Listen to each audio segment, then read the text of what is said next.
definitely get on Facebook on Laborfest, and let's get the thing out, the word out on the film, so more people know about it. It'll build support for the film all over the country and internationally. Great job. How many people here knew about the Bracero program before they? Okay, so a lot of people did. Any of you never heard of the Bracero program before? Never heard of it. Not like this.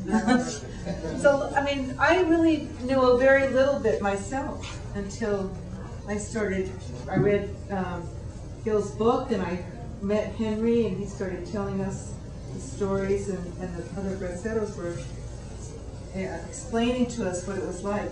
But let me give you a chance to ask some questions of Henry and Gil and myself. You know, there's a lot of things that we couldn't put in the film. And there's a lot of things that you can't get into an hour. Henry, would you like to say something? What's your reaction? Henry hadn't seen this version of the film. That's right. So put you on the spot here.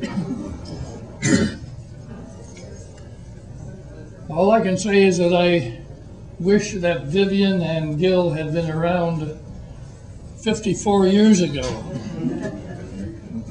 I began studying the Bracero program in July. It was, in fact, it was this week in July of 1956.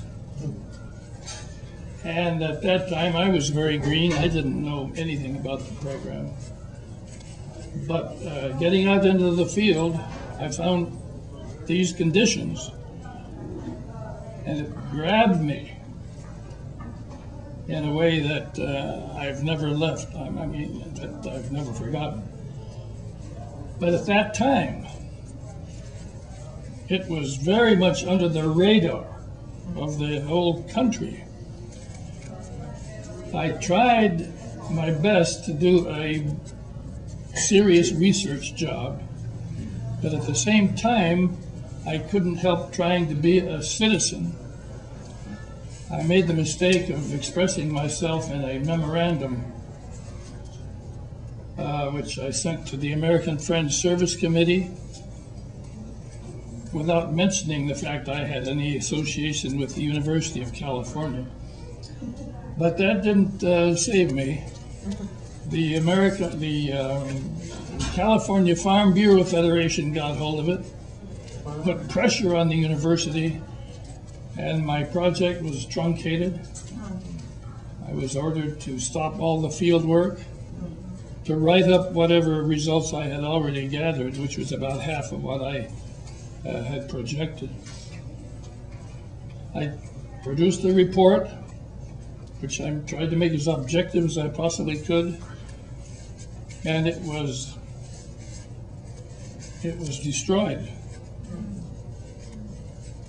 Some years later, I retrieved the stencils, produced a few copies on my own, which I put out under a new title, namely, Harvest of Loneliness. And I am very happy to see that it has survived in the form of this film. I want to congratulate Vivian and Gil for the fine job that they did.